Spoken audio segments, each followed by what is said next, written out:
हेने मूठ से करे तो मुझे होता कट जाएगा मुझे हाँ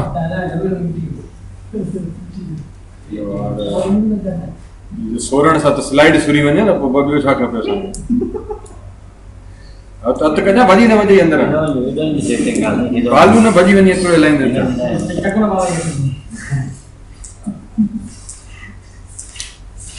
चलो let's start. Now yesterday we discussed a brief definition of animation. What is animation and what is basically we mean when we talk about animation. Okay. Within that, the primary definition जो हमने पढ़ी थी वो ये थी कि animation basically refers to when we create something using computers and we give that object motion, we give that object some movement, we transform that object, we modify some object with respect to time. ठीक है, तो उसको हम animation कहते हैं. As compared to कि अगर मैंने एक पेन पकड़ी, उस पेन को हाथ से हिला रहा हूँ, तो when I move this pen and I record it using a camera and then I play it back, so this is not referred to as animation because ये real footage को represent कर रही होती है. एनिमेशन हम जब भी word use करते हैं तो स्पेसिफिकली हमारा मकसद होता है कि हर वो चीज जिसको हमने कंप्यूटर के तहत बनाया हो, हर वो चीज जिसको हमने कंप्यूटर के तहत मोशन दिया हुआ हो, हर वो चीज जिसको हमने कंप्यूटर के तहत मूव करवाया हुआ हो with respect to time, time के हिसाब से उसको मूव कराया हुआ हो और फिर उसके मोशन को रिकॉर्ड करें और फिर उसको हम प्लेबैक करें, तो वो हमारे पास कंप्यूटर एनिमेशन कह रहा होता है. ठीक है, इसमें दो चीजें आ जाती हैं. पहली चीज ये कि जो एनिमेशन हमारे पास कार्टून्स की बनती है, for example we talk in terms of Tom and Jerry. Tom and Jerry मैंने कहा वेरी पॉपुलर कॉमन कार्टून है, या मिकी माउस, या जो भी हम नॉर्मल कार्टून्स देखते हैं उनको भी हम दर हकीकत एनिमेशन कह के ही रिफर करते हैं. फर्क क्या हुआ उस कार्टून में और जो नॉर्मल हम बात करते हैं, तो क्योंकि नॉर्मल जो भी हमने बात की उसमें हमने लफ्ज कंप्यूटर का इस्तेमाल किया. जो नॉर्मल टॉम एंड जेरी है उसमें कंप्यूटर का इस्तेमाल नहीं होता था पुराने जमाने में. आज के कार्टून्स की बात मैं नहीं कर रहा. तो पहले जमाने में जब कार्टून्स बनते थे तो उसमें कंप्यूटर का इस्तेमाल मिनिमम होता था. वहां पे हर चीज हैंड ड्रॉन बनती थी, हाथ से चीज को बनाया जाता था.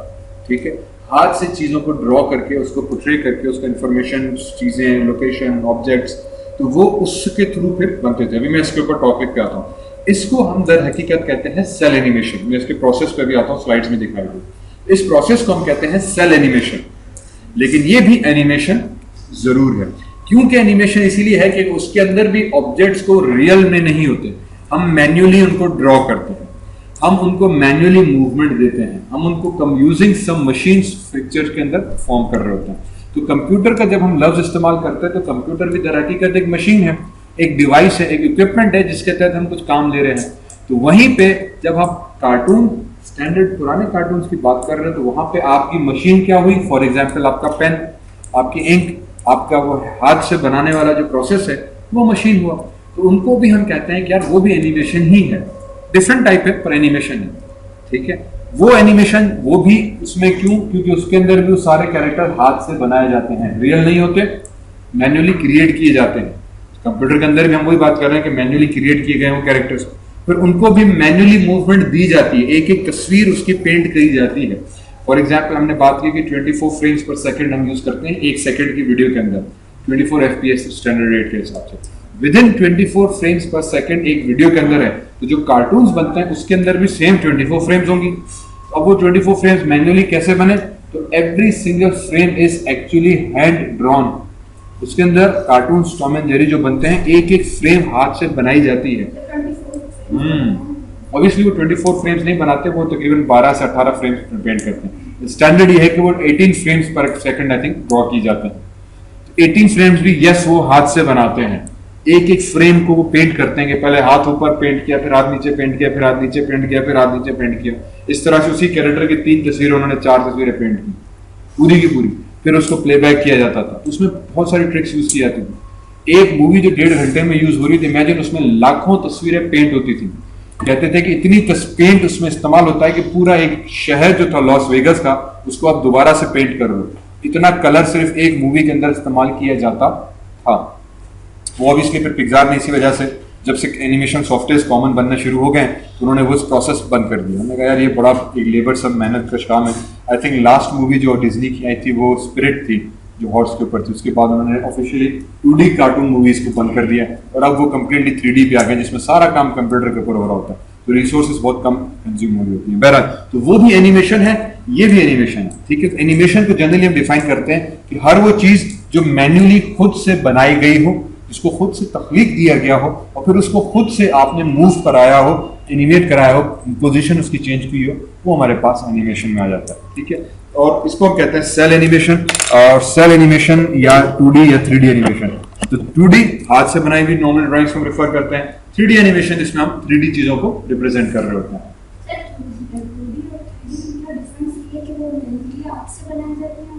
नहीं, मैंने इसीलिए 2D को उसको नहीं कहा, मैंने उसको कहा वो सेल एनिमेशन है। 2D एनिमेशन भी एक टाइप है, 3D एनिमेशन भी एक टाइप है।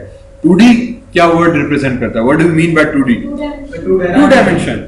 Hence, 2D animation is an animation that has only 2 dimensions of representation, in other words. Whereas 3D means 3 dimensions.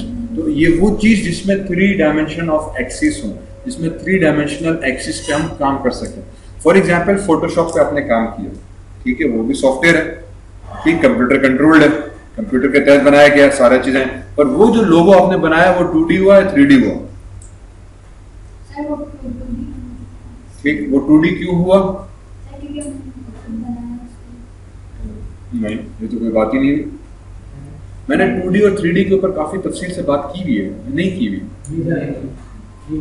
अच्छा चलें, ठीक, समझ लो, फिर वापस चलते हैं। 2D क्या चीज है? फिर सवाल वही मेरा कि what is a 2D, what is a 3D? यार मैंने बात की भी है। एक तो ये अलग इल्जाम आ गया, सर मॉर्निंग वाले को पढ़ाया होगा, तो पता होगा ना इसका मतलब। अच्छा, वो वाली क्लास नहीं की, बाकी सारी की है। बड़ा सर आपने पढ़ाया है, मॉर्निंग में पढ़ाया है, मैंने क्लास अटेंड की है, पर ये वाली अटेंड नहीं की, बाकी सारी अटेंड की। सब चले, अब जब हम 2D की बात करते हैं तो 2D टेक्निकली मीन्स 2 डायमेंशंस, ठीक। क्या मतलब 2 डायमेंशंस का? What do we mean by 2 dimensions?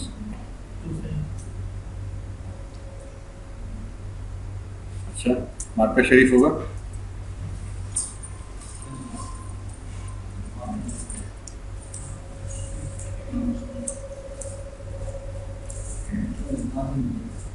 चलो छोड़ो इस बात, मार्कर है, परमानेंट नहीं है ना।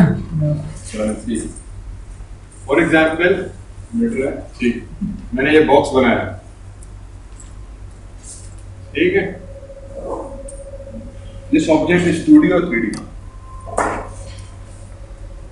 ये 2D है 3D है? 2D है। क्यों? कैसे? 2D का मतलब क्या हुआ? 2 dimensions. What do we mean by dimensions? Dimension लफ्ज़ का क्या मतलब है? What is dimension? मैं कह रहा हूं ये अगर 2D है तो क्यों 2D है, क्या मतलब 2D है? अगर मैं कहूं कि ये 3D है तो 3D का क्या मतलब? मैं पूछ रहा हूं सवाल, आपसे बता नहीं रहा, तो सब यूं गर्दन हिला रहे हैं जैसे मेरी बात को एक्नॉलेज कर रहे हैं। तो भाई मैं सवाल पूछ रहा हूं, 2D क्या है, डायमेंशन क्या चीज है? ये तो थोड़ा सा ये तो जनरल नॉलेज की चीजें हैं। 2D 3D पहले सुना है ना क्लास, कभी जिंदगी में उठते बैठते, मैथमेटिक्स, ज्योमेट्री, पता नहीं किन किन चीजों में हम इन चीजों का जिक्र करते हैं। तो 2 डायमेंशन से क्या मतलब? सर ये क्या था?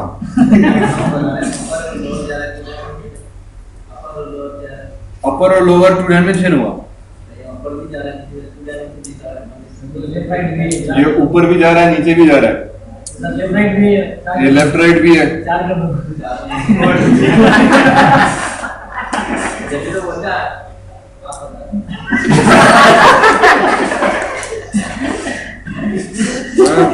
एक होती है ना नालायकी की भी इंतहा,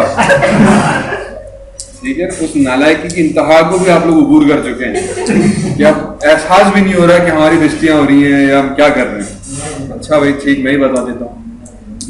डायमेंशन से मतलब the units of measurement, dimension से मतलब द मेजरमेंट एक्सिस, डायमेंशन से मतलब mathematically being able to represent an object on a graph. Dimension से मतलब कि ये ऑब्जेक्ट जो मेरे पास है इसको मैथमेटिकली मैं सिर्फ एक्स और वाई एक्सिस के तहत ही रिप्रेजेंट कर सकता हूँ, कैलकुलेट कर सकता हूँ। When I say कि this is a 2D object, by that I mean कि ये वो ऑब्जेक्ट है जिसको सिर्फ और सिर्फ हम x एक्सिस और y एक्सिस के अंदर ही रहते हुए मेजरमेंट कर सकते हैं, उसकी वैल्यूज को, उसकी साइज को, उसके प्रोपोर्शन को डिटरमाइन कर सकते हैं। इसके अलावा इस ऑब्जेक्ट को कैलकुलेट करने का और कोई तर्ज अमल नहीं है। हम कहते हैं कि ये स्क्वायर शेप जो है, this square shape is a 2D। Why? Because I can only calculate its width and height, which is again x-axis and y-axis. Hence, in order to calculate the size, the shape, the proportion of this particular object, I only need two axes, x-axis, y-axis. इसी वजह से इसको हम two dimensional object कहते हैं। इसी वजह से इसको हम कहते हैं कि दिस इज 2D ऑब्जेक्ट।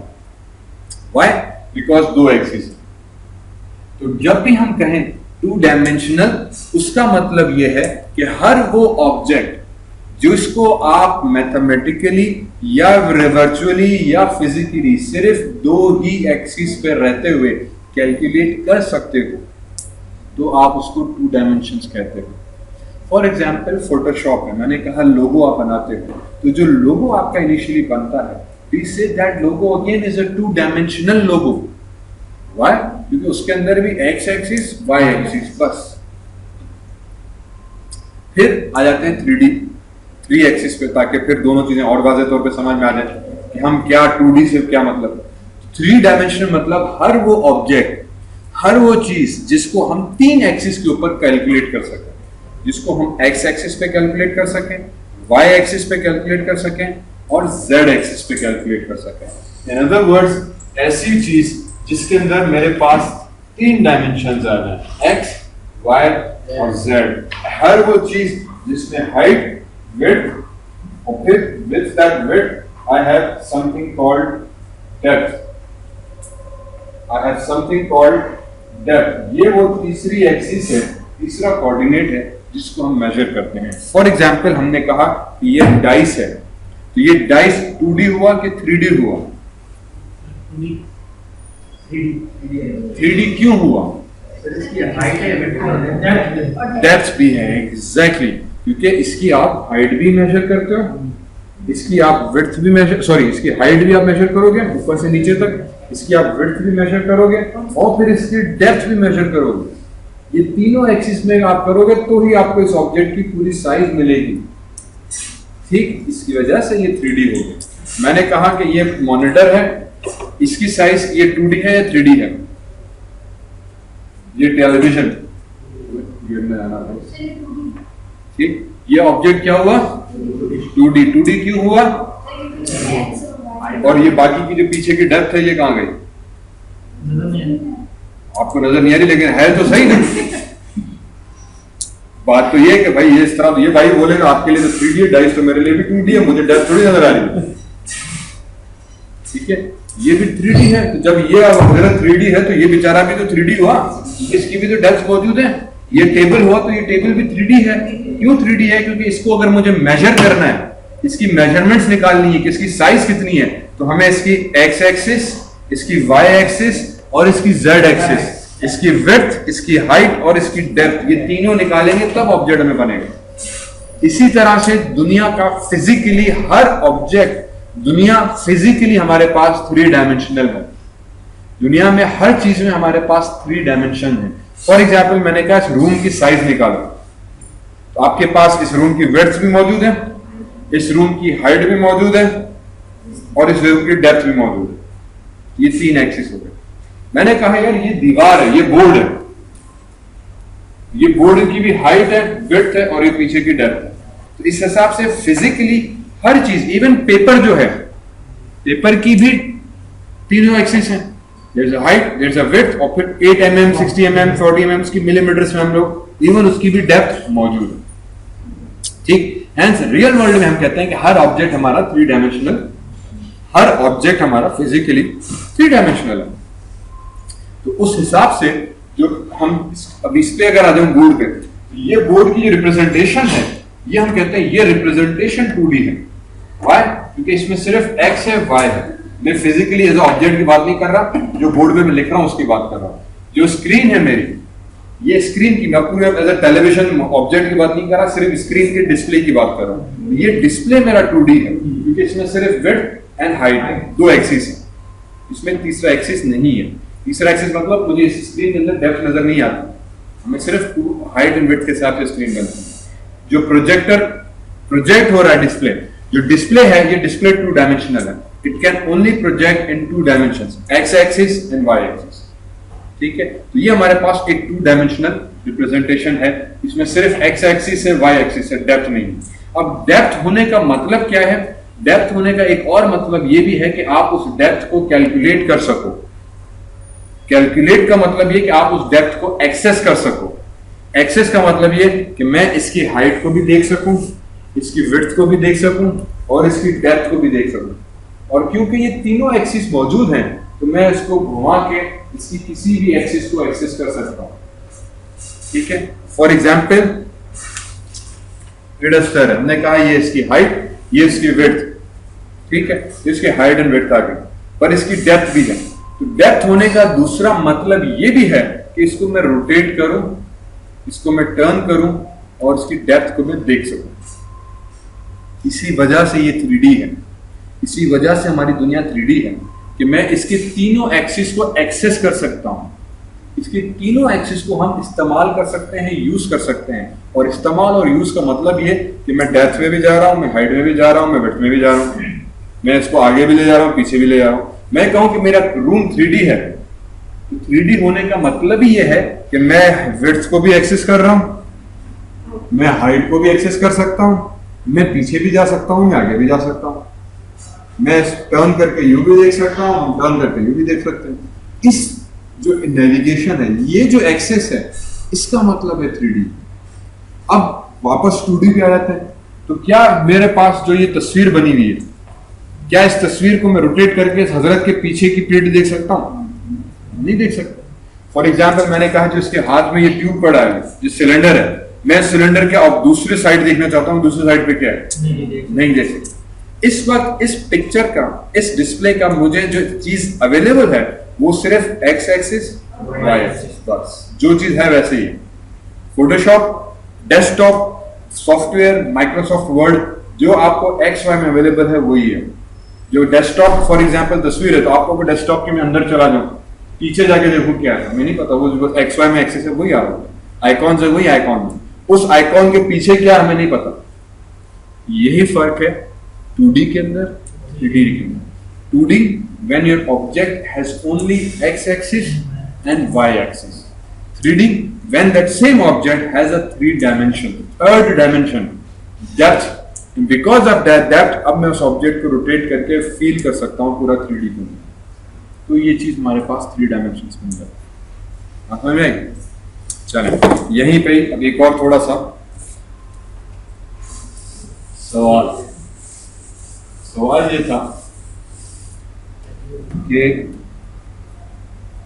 मैंने ये क्यूब बनाया, ठीक, ये स्क्वायर यहाँ पे शेप बनाया। अब ये शेप 2D है कि 3D? 2D। ठीक है, समझ में आई बात यार? अब ये 2D क्यों हुआ?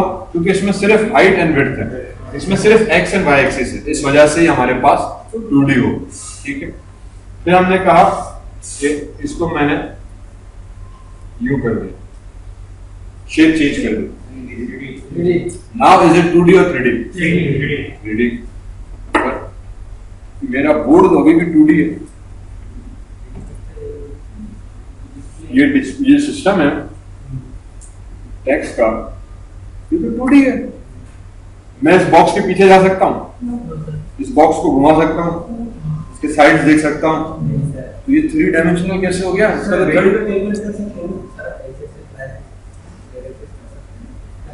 कैसे करेंगे? अगर मैं इसको यहाँ पे यूं बनाऊंगा तो ये एक्स एंड वाई ही हो गया। बोर्ड में है ही नहीं डेप्थ, इस डेप्थ के डिस्प्ले में बोर्ड में आप डेप्थ निकाल के दिखाओ।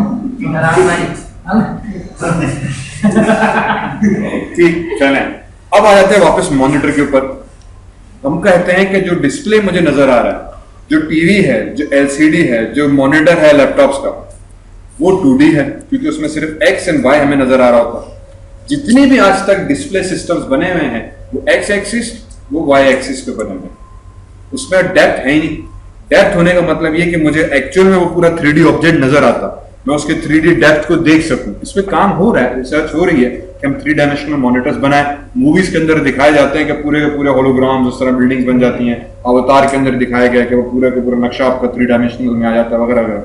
मूवीज के हद तक भी है, रिसर्च हो रही है, ठीक। बट कंज्यूमर लेवल की अगर हम बात करें तो हमारे पास अभी तक जितने भी डिस्प्ले सिस्टम्स हैं वो 2 डायमेंशनल हैं, इसीलिए उनको हम रास्टर डिस्प्ले भी कहते हैं, ठीक है। ये कंप्यूटर ग्राफिक्स अभी शायद आप लोगों ने भी नहीं पढ़ी ना, चलें हम इसको रास्टर डिस्प्ले भी कहते हैं या इसको बिटमैप डिस्प्ले भी कहते हैं। Means a display system that only can display in pixels in bitmaps, और वो पिक्सेल्स हमेशा रो एंड कॉलम फॉर्म में अरेंज्ड है। Bitmap 2 dimensional row and column form में है, तो जितने भी डिस्प्ले सिस्टम्स हैं वो पिक्सल बेस्ड है। Pixel based means 2 dimensional pixels, 2 dimensional means X and Y axis, row and column form में पिक्सेल्स अरेंज किए हैं, उस पर तस्वीर आती है। तो डेप्थ का तो है ही नहीं उसमें कॉन्सेप्ट, तो फिर 3D हम कैसे काम करेंगे कंप्यूटर के ऊपर? जबकि हमारा जितने भी डिस्प्ले सिस्टम्स बने हुए हैं अभी तक के, they all are basically 2 dimensional, using your LCD, your televisions, your projectors, your monitors, your TVs, जितने भी consumer level, even your mobile phones, ये भी 2D है। डिस्प्ले डिवाइस, हार्डवेयर की बात नहीं कर रहा मैं, हार्डवेयर इन टर्म्स हम 3D कहते हैं, मैं डिस्प्ले की बात कर रहा हूं। जो डिस्प्ले मैकेनिज्म है इसका, वो हमारे पास 2 डायमेंशनल है, पिक्सल बेस्ड है, बिटमैप बेस्ड है, ठीक। तो फिर वही सवाल वापस आ जाते हैं कि अगर वो 2D है तो ये ऑब्जेक्ट अब 3D कैसे हो सकता है? बात नहीं, ठीक। इसी को फिर हम कहते हैं when we study 3D graphics,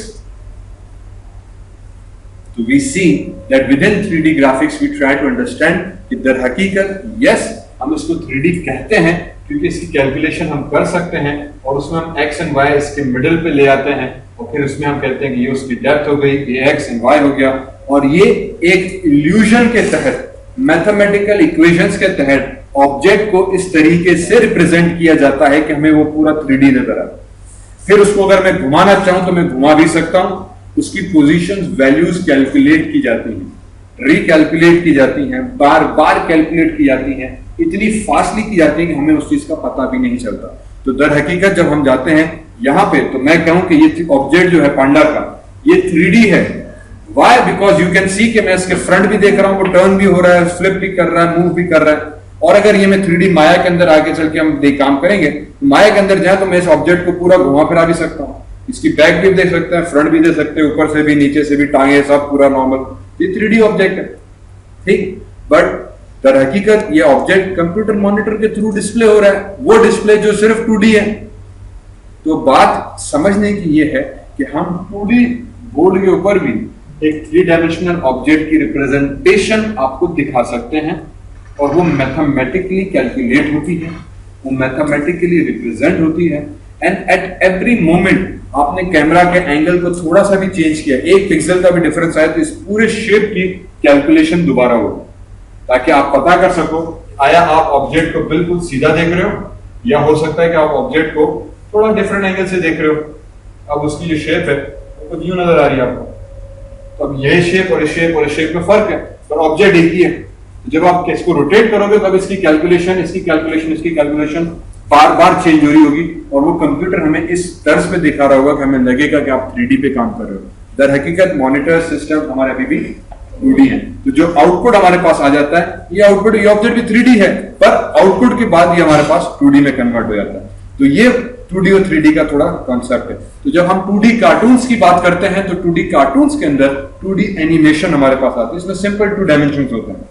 जब हम 3D कार्टून्स की बात करते हैं तो they are cartoons which are basically using such kind of things, जैसे ये मॉन्स्टर इंक में से लिया गया, तो ये 3D कार्टून्स हैं क्योंकि जब इनको बनाया गया था तो इसमें पूरा 3 डायमेंशनल एप्लीकेशन का इस्तेमाल करते हुए इनके तीनों एक्सिस पे काम किया गया था, ठीक है। इसके तीनों एक्सिस पे एक्स वाई जी के हिसाब से ऑब्जेक्ट पे, सीन पे और पूरी मूवी के ऊपर काम किया गया था। इसीलिए हम इनको 3D मूवीज कहते हैं। तो 2D मूवीज में क्या होता है, 2D मूवीज में सिंपल 2 डायमेंशनल कार्टून होते हैं, इसमें 2 एक्सिस हमारे पास रिप्रेजेंट हो रही होती है, ठीक, जैसे कि ये। फिर इसकी अगर तीसरा एक्सिस मुझे दिखाना है, फॉर एग्जांपल बैक, तो वो बैक मुझे अलग से ड्रॉ करनी पड़ेगी, एक एक चीज, एक एक पैटर्न हम उसका ड्रॉ करके बताते हैं, यार ये फ्रंट से ऐसे है तो साइड से ऐसे है तो बैक से हमें ऐसे लगेगा, ठीक है। सो वी से कि एनिमेशन, वापस इस मुद्दे पर आते हैं, animation can be 2D and 3D, ठीक है, but as long as it has been created using manual means. Real में ऑब्जेक्ट फिजिकल है तो ये एनिमेशन नहीं होता, ठीक है, इसका मोशन नहीं होता। एनिमेशन स्टार्ट हुई थी तकरीबन 19 हमारे पास 80s 85 86 से, जिसमें फर्स्ट ऑफ एनिमेशन जनरेट की गई थी, इसको क्या कहते हैं, Luxo junior, one of the best, one of the first animation sequence था। इसको, इस पूरी एनिमेशन क्लिप को लग्जो जूनियर कहा गया था, और ये पिक्सार की तरफ से बनाया गया था, और अभी भी पिक्सार की मूवीज के अंदर ये जंपिंग लैंप का आपको एनिमेशन नजर आ रही होगी। तो ये वो one of the first animation थी जो कि फिर नॉमिनेट भी हुई थी एकेडमी अवार्ड्स के लिए। फिर उसके बाद बहुत सारी मुख्तलिफ किस्म, मुख्तलिफ वेरिएशन ऑफ एनिमेशन हमारे पास इस्तेमाल होने लग गए, 2D 3D various different forms, ठीक है। आगे चल के मैं 2D 3D के ऊपर और फिर बात करेंगे हमारे पास क्या चीज है। So now we say which one do you prefer, why we need to use animation, animation की जरूरत क्यों पड़ी, because we say a picture is worth 1000 words. एक मशहूर कहावत है कि एक तस्वीर 1000 लफ्ज के बराबर है, ठीक है। तो अगर एक तस्वीर 1000 लफ्ज के बराबर है तो हमारे हिसाब से एनिमेशन जो है वो 10,000 लफ्जों के बराबर है, क्योंकि एक उसी एनिमेशन से आप 10,000 बातें बता सकते हो, वहीं के वहीं रहते हुए, ठीक है। इस वजह से एनिमेशन की अपनी इंपॉर्टेंस है। जहां पे एक ऑब्जेक्ट है वो स्टैटिक बैठा हुआ है, वहीं पे दूसरा एनिमेटेड ऑब्जेक्ट है, उससे हमें ज्यादा मायने निकलती है, ज्यादा मायने समझ में आती है, ज्यादा इंफॉर्मेशन हमें मिल जाती है इन अदर वर्ड्स। तो इसीलिए हम कहते हैं कि अगर एक पिक्चर 1000 लफ्ज के बराबर है तो एक एनिमेशन 10,000 के बराबर है। क्यों? क्योंकि उसमें से उस एक छोटी सी एनिमेशन में हम बहुत सारी इंफॉर्मेशन को अचीव कर सकते हैं।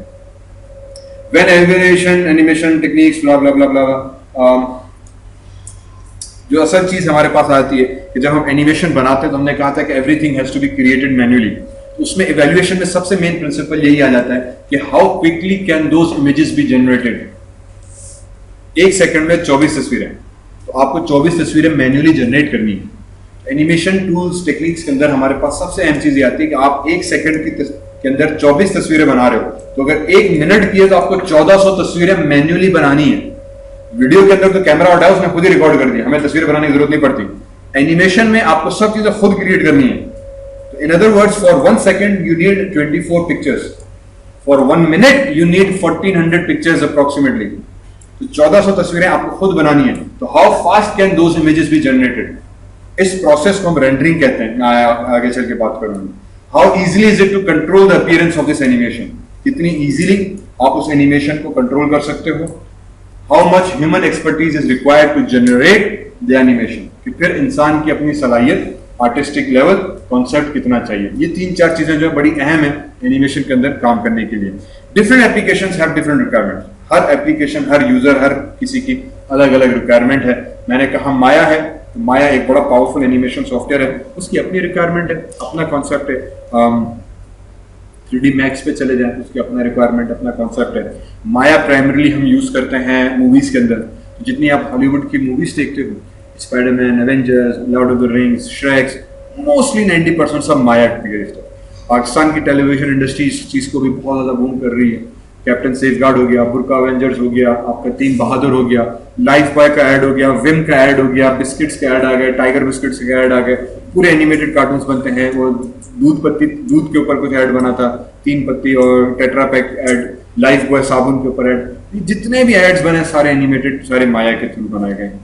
इसी के बाद हम सब उम्मीद से बड़ा पॉपुलर शो चलता है, उस पर जितने भी एनिमेशन कार्टून्स बनते हैं वो सब माया के थ्रू बनाए गए हैं। ठीक है, तो इस तरह से इसकी बहुत ज्यादा पॉपुलर डिमांड हमारे पास बन रही होती है, उसकी अपनी रिक्वायरमेंट है। फिर 3D स्टूडियो मैक्स एक और बहुत इंडस्ट्री स्टैंडर्ड सॉफ्टवेयर है। 3D मैक्स भी एनिमेशन में इस्तेमाल हो सकता है। Product designing, product modelling, set designing, sets के अंदर डिजाइन होता है। अक्सर आप न्यूज कास्ट में देखते हो कि न्यूज रूम बैठा हुआ है, एक्टर्स बैठे हुए हैं, पर इतना बड़ा रूम है और पीछे बैकग्राउंड चेंज हो रहा होता है कंटिन्यूसली। कभी जंग का माहौल दिखा रहे हैं, तो कभी सही सदर कराची में पानी भरा हुआ है तो उसका माहौल दिखा रहे हैं, तो कभी स्टैटिस्टिक्स, तस्वीरें आ जाती हैं, बैनर लगे हुए हैं, वो बैकग्राउंड कंटिन्यूसली बड़ा बड़ा स्क्रीन चेंज हो रही थी।